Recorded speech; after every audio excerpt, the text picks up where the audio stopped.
National Assembly, the Senate Committee on Finance has raised concerns over the sharp rise in the federal government import duty waivers, now valued at about 34 trillion naira, while warning several government agencies of possible sanctions for failing to honor its investigative hearing. The committee said it is determined to strengthen accountability in revenue generation and public finance management.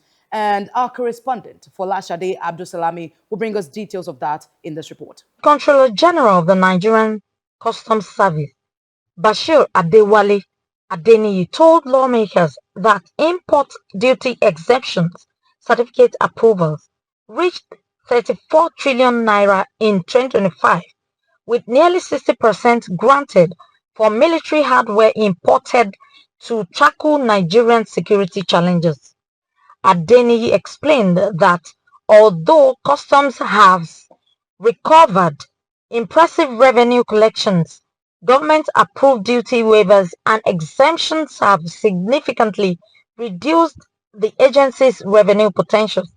The committee also directed the Corporate Affairs Commission and the Fiscal Responsibility Commission to reconcile differences over disputed operating surplus liabilities and submit a report within 2 weeks.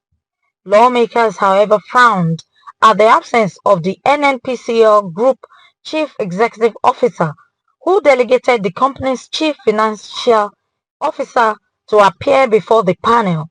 Senator Adams Oshomole described the action as disrespectful to the National Assembly, stressing that public institutions must remain accountable.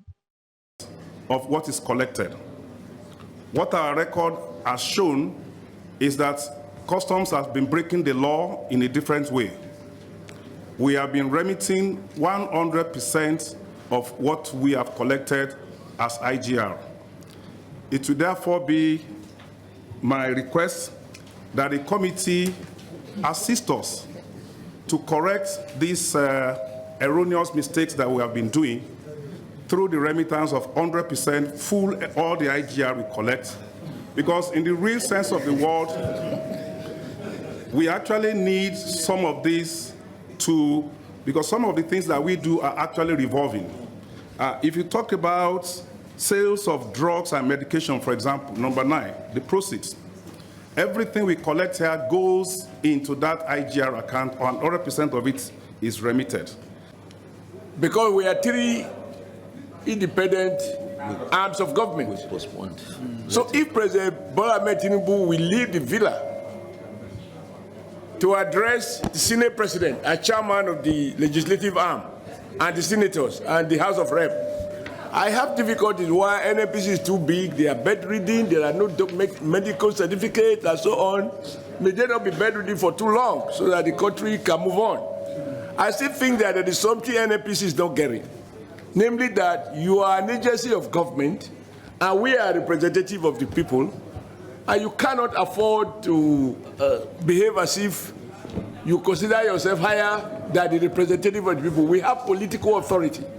Chairman of the Senate Committee on Finance, Senator Sani Musa, further warned that the committee would invoke its constitutional powers against the heads of the Nigerian Civil Aviation Authority, SMEDAN, Industrial Training Fund, Federal Medical Center, JABI, and other agencies that fail to honor the committee's invitations. Nigeria, these agencies have refused to honor our invitations for this investigative hearing.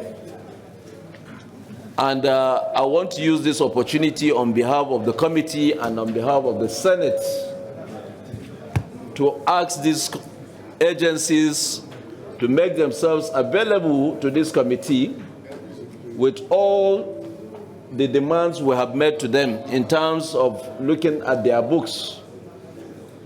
Failure to do this, failure to appear before this committee, we will take legislative action and possibly seek for administrative action against these committees, against these MDAs.